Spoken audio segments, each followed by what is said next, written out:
After receiving shocking news from my mom, my sister, who had eloped and gone missing years ago, had returned, I headed back home with my son. Sure enough, there were women's shoes at the house. Moreover, my sister Mary came out in her underwear. She laughed and said triumphantly to me, "Aha! I scored a luxury high-rise and a wealthy husband. You poor folks can keep working your part-time jobs forever." But then, a voice from behind her. Too bad for you. Sleeping pills don't work on me anymore. My husband, Mike, said this nonchalantly as he appeared. Wait, are you trying to? She's trying to create a fait accompli with me. He burst into laughter. And what would that accomplish? The house is all in Sarah's name. Yes, the high-rise we're living in belongs to me. I got it from an inheritance from my ex-husband.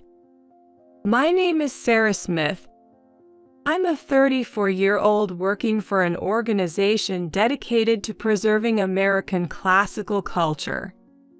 My husband, Mike, a former colleague, is also studying American classics in graduate school, 3 years my junior. He's currently continuing his research while working towards his PhD. His situation allows him the flexibility to do school and activity runs for our son, Joshua, in my place. But that's not all. Honestly, Mike is far better at household chores than I am. His cooking may not be elaborate, but it's efficient. Aside from his study space, he keeps the rest of the house clean with minimal effort. And he handles laundry and related tasks more delicately and meticulously than I do. I'll take care of your life. Can I ask you to handle the household chores? Those were roughly the words with which I proposed to him. Frankly, I fell for him precisely for these qualities. I'm just too busy to handle everything myself. As long as you don't suffer, continue your research, I said. Even his parents were surprised. They even asked if I intended to treat their son as a gigolo, a memory that now brings a smile to my face. But after discussing our feelings, living arrangements, and our child, we got married, and he became a stay-at-home husband. It was an unusual arrangement, but we were happy and got along well. Then, something unexpected happened. It was Tuesday afternoon. As I was about to leave work for the rare occasion of picking up Joshua in place of Mike, who was preoccupied with his dissertation, I suddenly received a phone call. "Hello, Mom, what's up?" It was from my mom. Our family home is far from the urban center where we currently live, a 5 to 6 hour drive away. Since getting married, we've been visiting them for only the summer or Christmas holidays. So, we usually kept in touch through messaging on cell phones. But direct phone calls were rare. Both my parents schedule the time for me because I'm busy at work. It's serious, Sarah. What's the matter all of a sudden? Mary's come back. Mary? Mary, that's my sister, 2 years younger than me. However, we haven't seen each other for over 10 years. She ran away from home when she was 18. Apparently, her husband's company went bankrupt. Bankrupt? Yes, she was banging on the intercom, saying her husband had run away in the night after racking up a huge amount of debt. And to avoid debt collectors coming after her, she used his signature without permission, got someone to sign a name, and filed for divorce. An involuntary wow escaped my lips. So now, I told her she couldn't stay with us, but she had the nerve to show up and she left her daughter with us. What? She left her behind? Yes, she's so young. I asked her age, and I was truly shocked. What shocked you so much?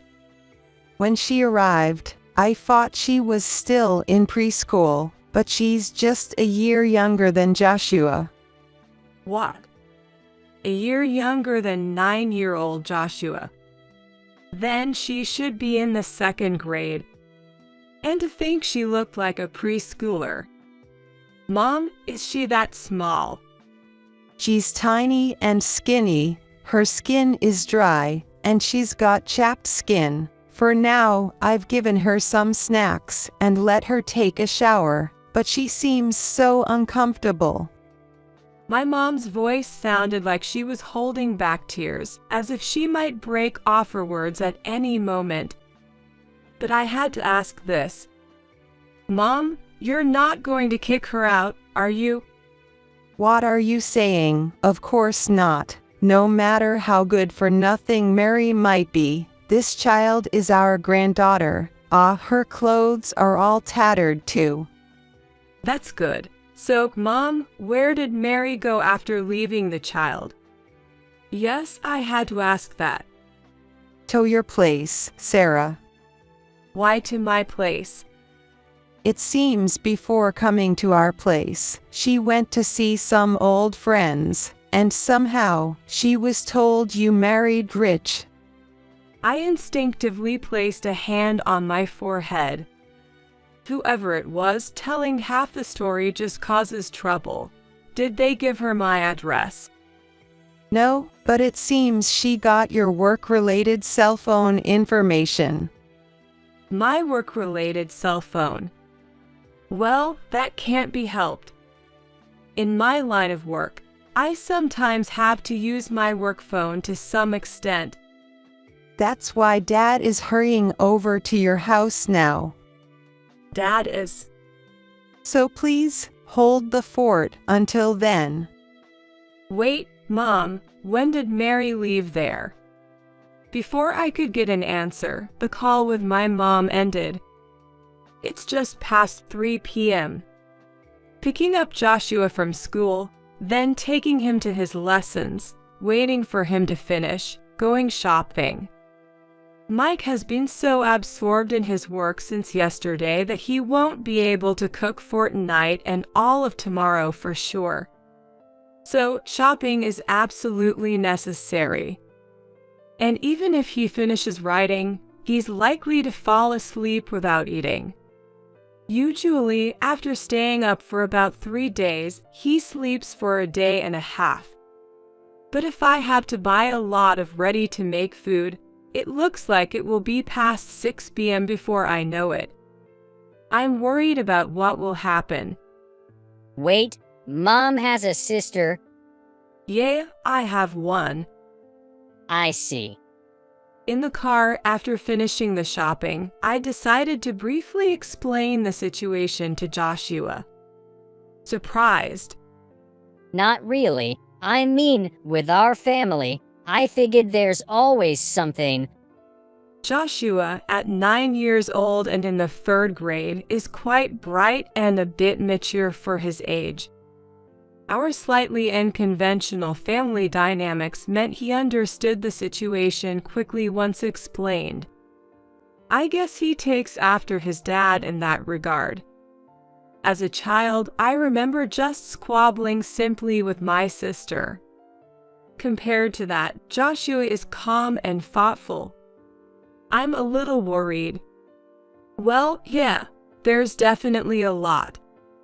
Like what? Where do I start? There are parts of the story that are okay to share with a child and parts that aren't.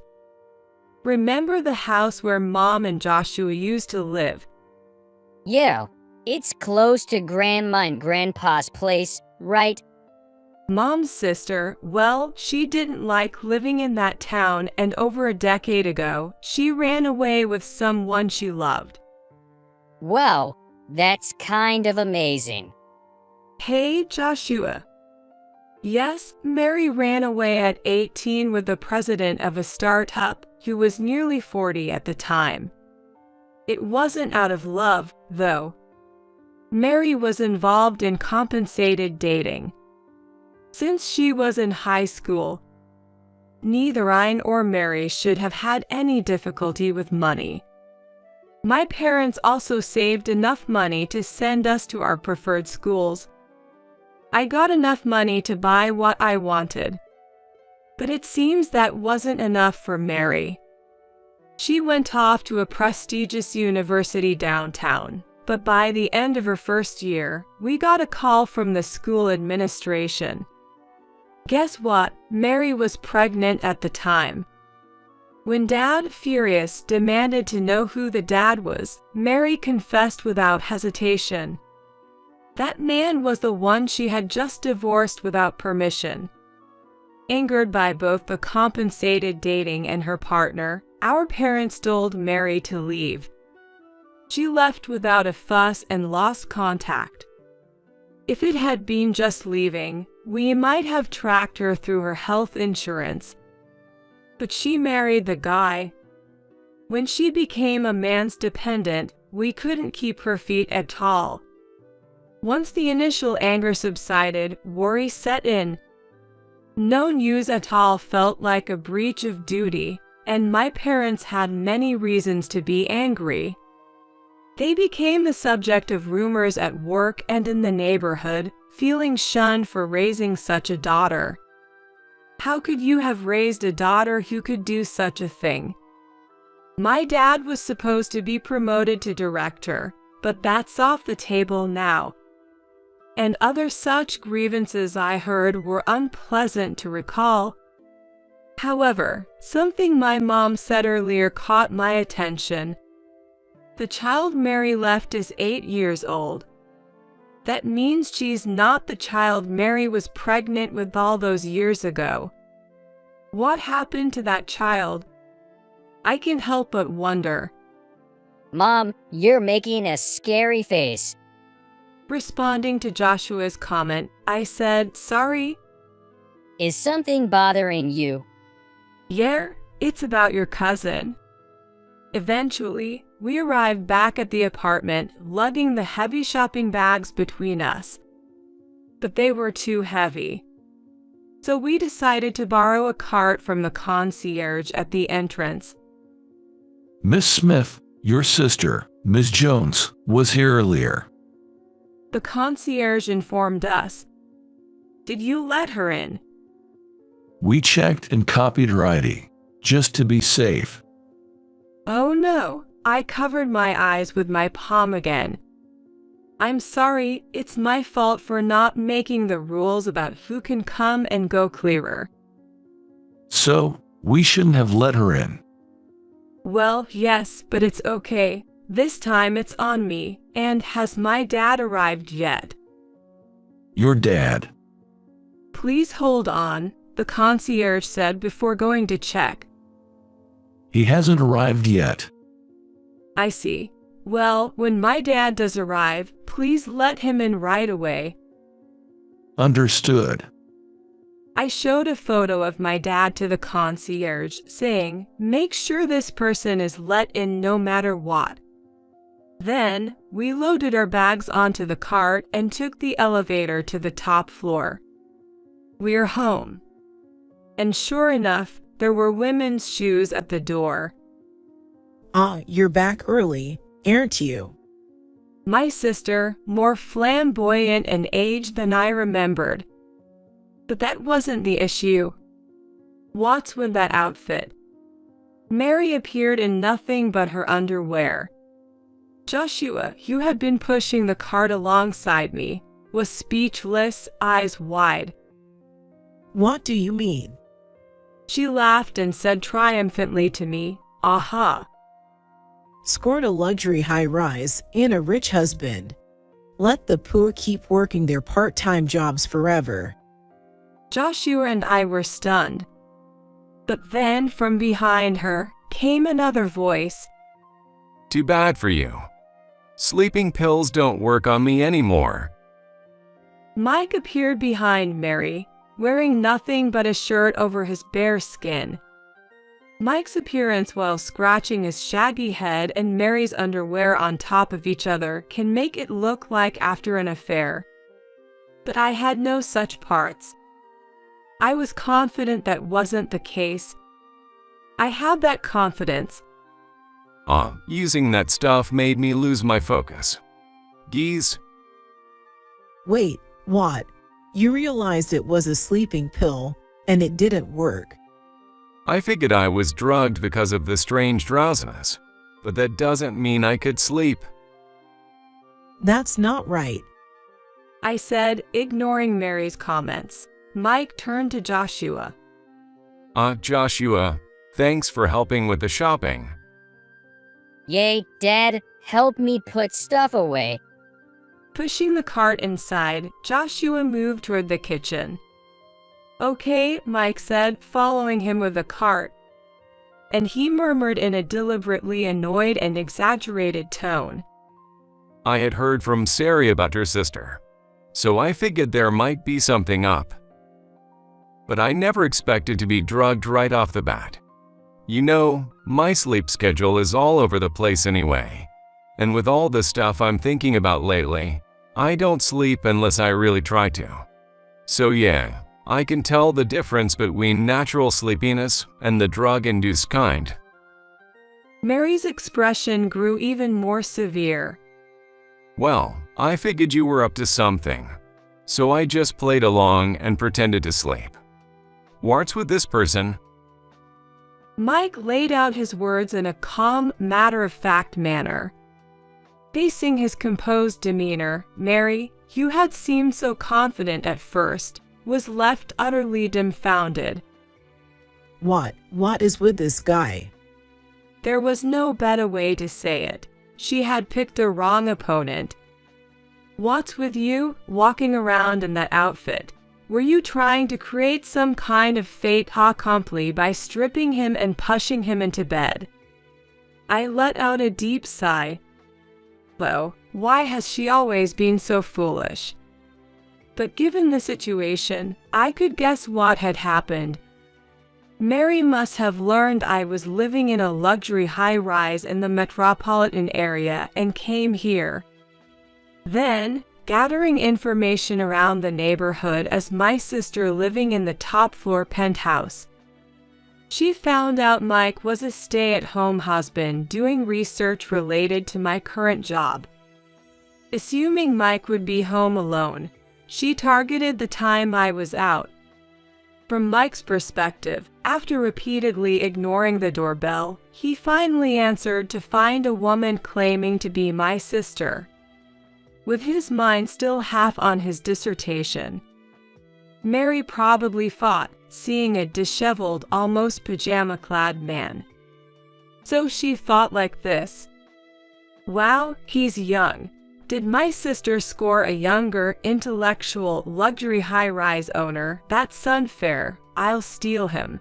And then, probably carrying sleeping pills for some reason, she tried to drug Mike, strip him, push him into bed, and confront me with the scene.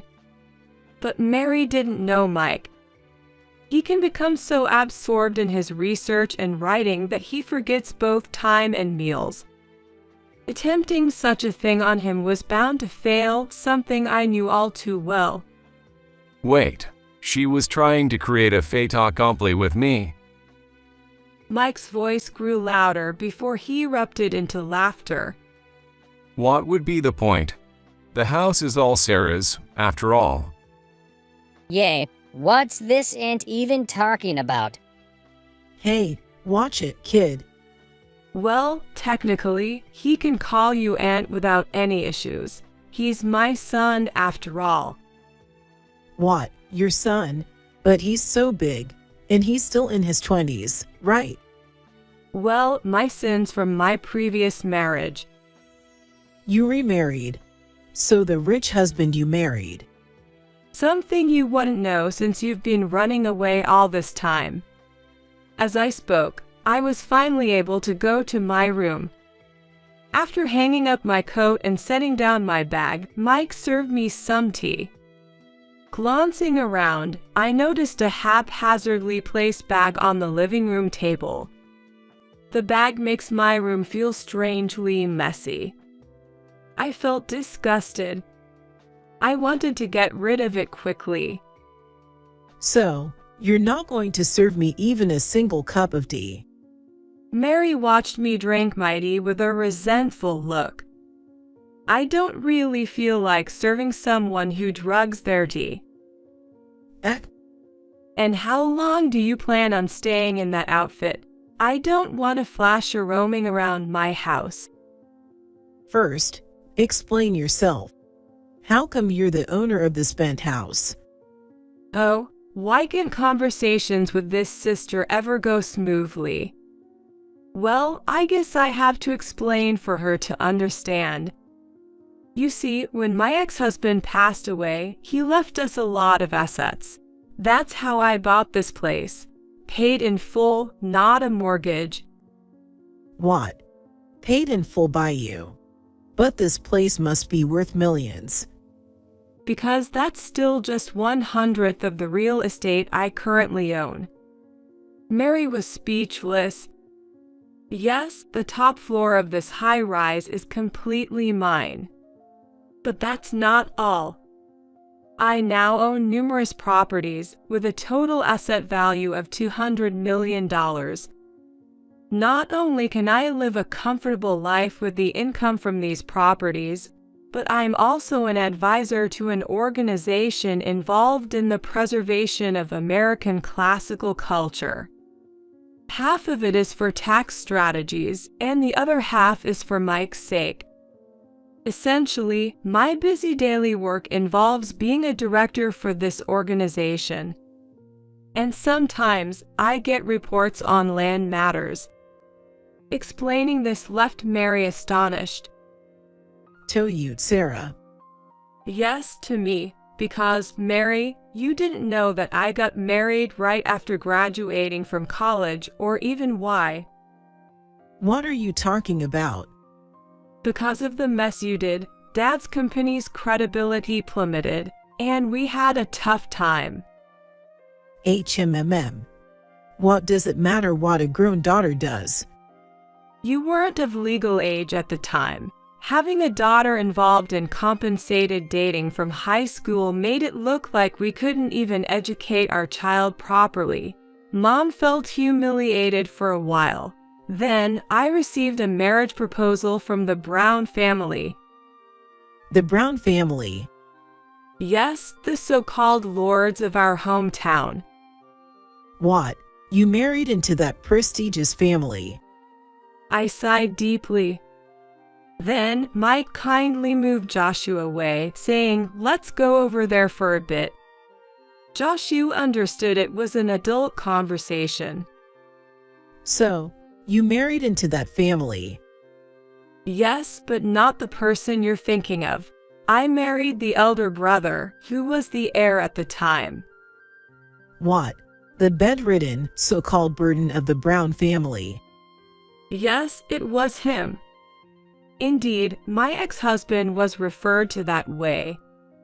He has been sickly since birth, has hardly been to school, and has always had a doctor. That's why they said he was the burden of the prestigious family. Indeed, the family's burden from an outsider's perspective.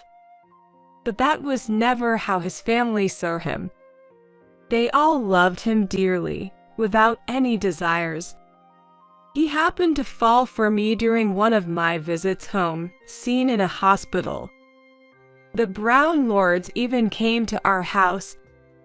My son, who had never wanted anything before, wanted only one thing, so family members came to ask me, who was more than 10 years younger than him. I married at 22, partly to widen my parents' shoulders. My husband passed away while Joshua was still in my womb. My pregnancy was through IVF, since he didn't have the strength for a natural conception, fulfilling his parents' wish and mine, and I myself agreed for the sake of my sweet ex-husband. He passed away, leaving only his name for our child, unable to see his face. Left a young widow, his parents thanked me, leaving his inheritance as per his will. However, relatives eyeing the inheritance like vultures made me move to a secure high-rise downtown when Joshua started kindergarten. How can you expect me to believe such a windfall story? Mary shook her head in disbelief. She yelled at me with a look of utter disgust on her face. Even if you say that. So what about him now? After inheriting so much, you were allowed to remarry. I was. Though I didn't need permission, I consulted them out of respect for my wonderful in-laws, who apologized for having me spend my best years caring for a sick man and undergoing IVF. As if the inheritance wasn't enough. They said life and time can't be bought with money. My kind in-laws, who had lost their beloved son to illness, understood the value of time and life well. They must have been touched by their wealth. After moving to the city center, I found myself exhausted from solo parenting, a stark contrast to the life surrounded by my in-laws. That's when I reconnected with Mike, a junior from college who had admired me. He became a great help to me, overwhelmed as I was. As he came and went, gradually Joshua grew fond of him. And I found myself wishing he would stay with us permanently, so I proposed. My in-laws described Mike as apparently harmless to anything but academics. Their support, rather than opposition, was probably also to deter relatives who were pushing their candidates for remarriage. So, you're the only one getting a good deal. Mary started to say when my phone's ringtone interrupted her. A call at this time meant, I switched the phone to speaker mode after answering. Hello, Sarah. I was worried because you hadn't replied to my messages. Are you okay? Mary groaned on the spot. Mom, I'm fine. Good. I thought I heard a noise like stepping on a frog. Is Mary there by any chance? Yes, she is.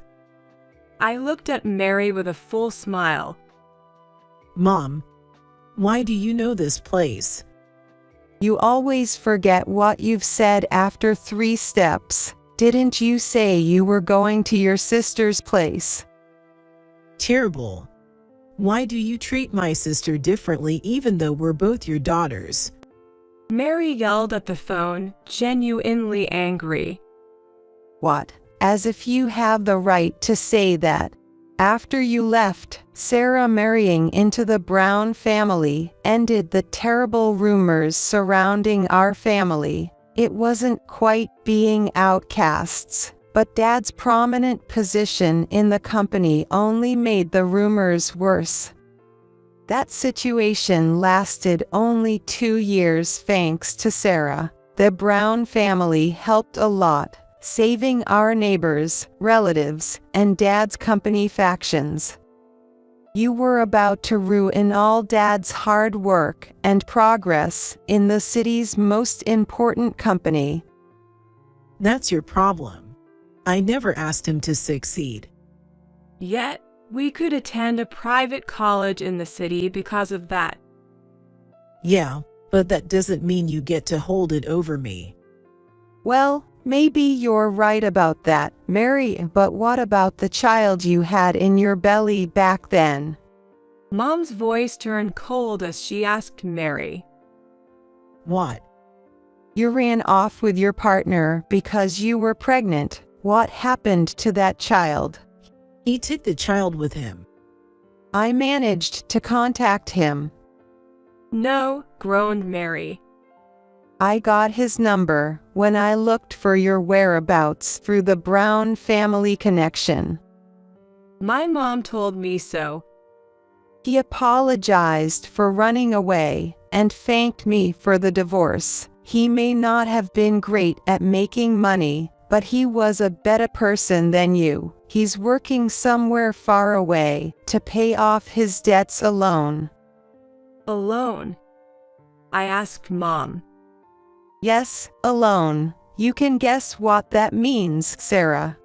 Mom had mentioned that the child Mary brought was in a terrible state. I quickly turned to Mary. You, the child? Stop it. Why are you looking at me like that?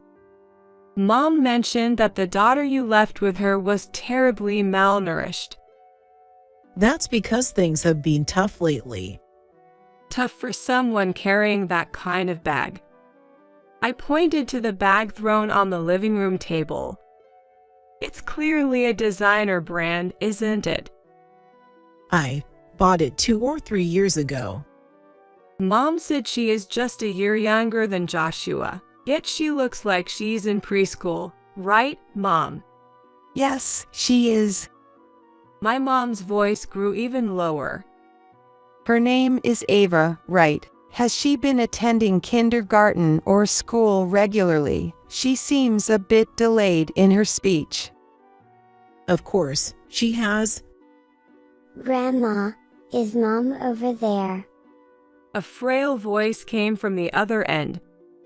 Yes, Ava, do you want to talk to Mom? No. I definitely don't want to go back. I don't want to go back to Mom's. Ava, Mary's daughter, started crying on the other end. I don't want to end up like my sister. I see. The grim reality seemed to hide behind those words. We've been talking for a bit. She seems to have had an older sister. My mom hinted at something in the past tense. So, what happened? I don't know anything about that. Mary hastily tried to grab her bag and clothes. You can't. But Mike grabbed her arm, and Joshua secured the bag and clothes. Then, turning to another phone. Grandpa, now's the time. With that signal, the front door opened. Police. We received a report of trespassing and assault, and allegations of child abuse. We are here to detain the woman involved. Sarah, good job buying us time. Dad. The police, about 3 of them, secured Mary on the spot. Are you all right, Miss Smith?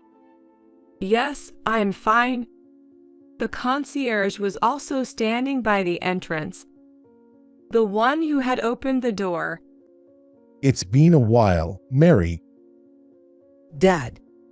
One of the officers took the clothes and bag from Joshua. A blanket, likely brought in advance, was draped over Mary since they couldn't dress her in those clothes right away. Pointing to the bag, Mike said, I haven't checked inside, but I believe it contains sleeping pills. I'll be coming along for a blood test. I have a resistance, but it should still be in my system. We appreciate your cooperation. Then, over the phone, my mom asked me to switch to camera mode. The camera revealed my mom holding a small girl in her arms. Officers, this woman seems to have subjected her first child to terrible treatment, leading to the loss of a small life, our first grandchild. Ava was wearing clothes that Joshua had outgrown long ago.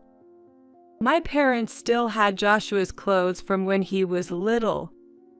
Joshua, who was quite big for his age when he was about to enter kindergarten. His old clothes fits on his cousin, Ava. I saw his thin, bony wrists through the cuffs. That's my old clothes. Hi, are you Ava? Joshua gently spoke to his cousin over the screen. This is the kindness he received from his biological dad. Yes. Who are you?